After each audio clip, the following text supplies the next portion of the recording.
What's more important? What a crazy question, right? If you sit back and think about something you're going through right now in your life, ask yourself that question time and time and time and time again, because that is a question that is pivotal in the way you move forward in your life.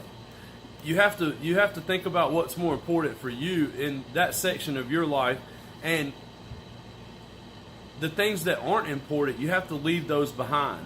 I'm going to tell you a couple of examples of where I've had to ask myself what's more important. I ask myself this question all the time, but there's a few times in my life where it was a key question. It helped me get through a point in my life where I was having a hard time making a decision. Just like shutting down the Pilgreen Wheels business. I mean, that was a question of what's more important. Is it more important for me to come to work every day and keep driving to get this business back right after I had had an injury? Or is it more important for me to come home and spend some time with my family, kind of regroup and think about what I'm going to do next? So, of course, the choice was to shut the business down. But back in 2004, I got a job offer at Godfather Customs in Atlanta, Georgia, and it was running the showroom, and not, I was a salesperson on the showroom, and I stayed there about 6 months. I did good. I thought that I really loved it.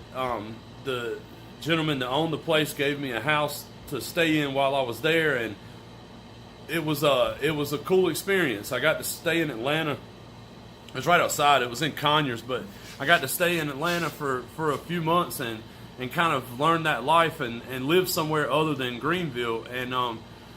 And I learned at my stage where I was being offered a full-time position and a place to live and a salary that I had never seen before. I kept asking myself, what's more important? Is it more important for me to get that salary and that house to live in a place that's 8 hours away from every bit of my family? And I made the decision, of course, to come back home. Another what's more important to me was NASCAR films. I sat down with a guy, I think it was in 04, 05. I had a guy that I'll call my agent. He was really just a good friend of mine trying to help us out. But he had a meeting set up with this guy from NASCAR Films about a TV show. And it was going to be called Drop Jaw Nation. And we were going to basically showcase the car show scene. And the hinging factor in that meeting was at the end of the meeting, after they had looked through some video footage of stuff we had gathered, the hinging factor was creative control. And if you know anything about television, creative control is the last thing that they do to put the content in front of you. And what that means is that I could say one thing, and they'll twist that one thing up and make it seem like something that's a little more entertaining, but it might make me look like a complete dummy in the meantime.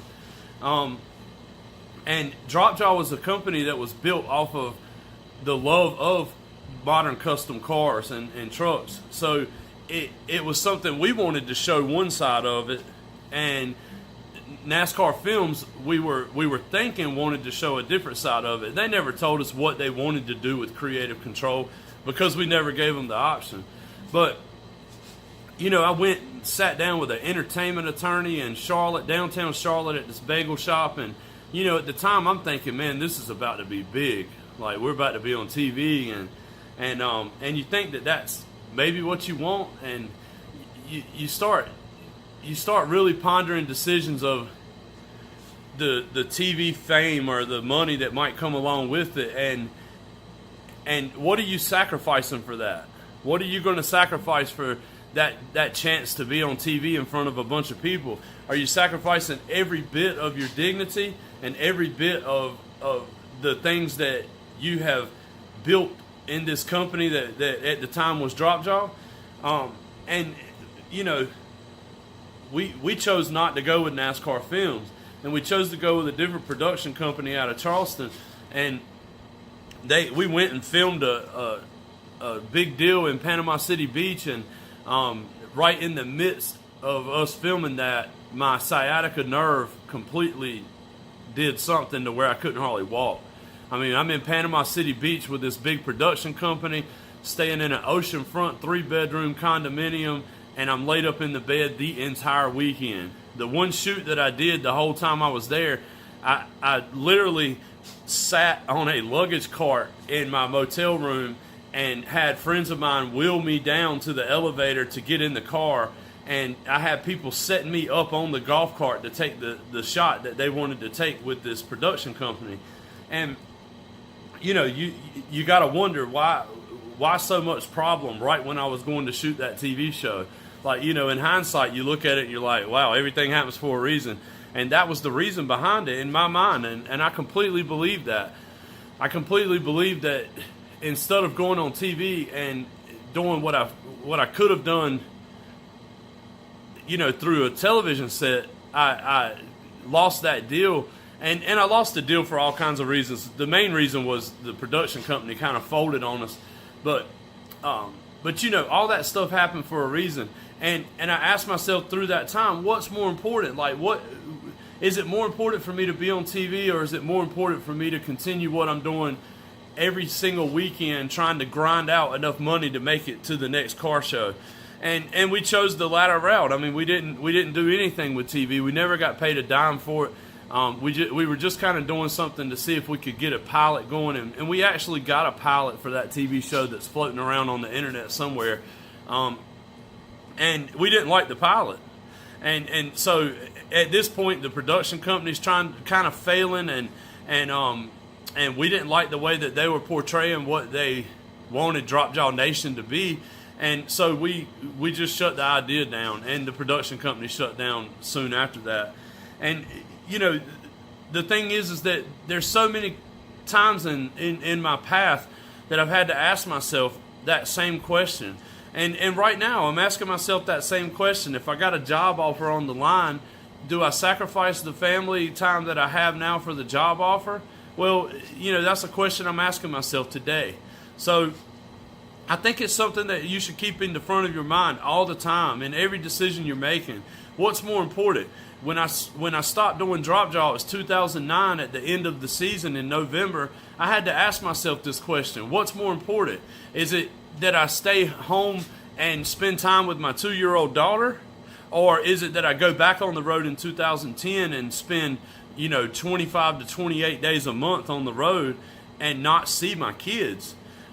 So, you know, of course, I had to completely shut myself away from Drop Jaw to allow myself to be a family man. And in my mind, the family man was way more important than Drop Jaw.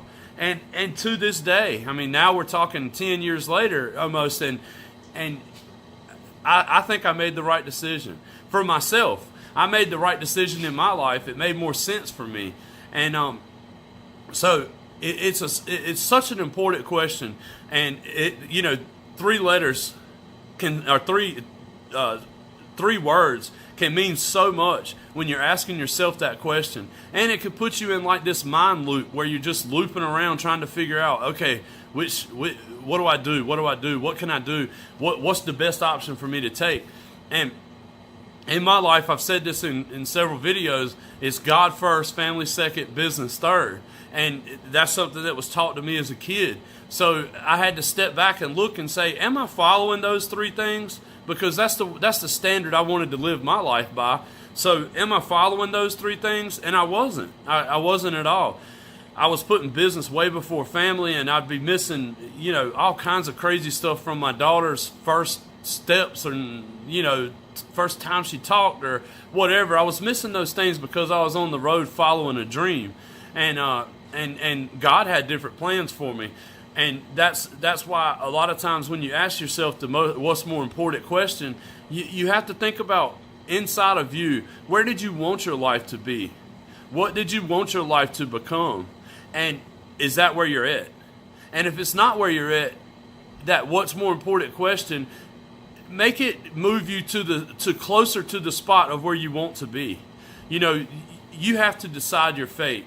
And God gives us all the tools in the world to help us along the way. But the decisions we make and the choices we make in our life really depend on which direction our life goes. So what's more important is a huge question for you, and it should be a huge question for you every single day. So ask yourself that question. If you're sitting back in a corner somewhere and don't feel like you can come out, ask yourself what's more important. Ask yourself, what's more important for me to get out and start driving forward again and start making positive strides in my life? That's a huge thing. Always be positive. Always make steps forward. Be 1% better every day. And just continue on that path. And if you wake up in a negative attitude, or you have a negative attitude when you get up in the morning, do something to shake that. Do something that'll help you get past that negative and get to the positive of your life. Thanks for listening. It's real life testimony, because everybody has a story. Peace.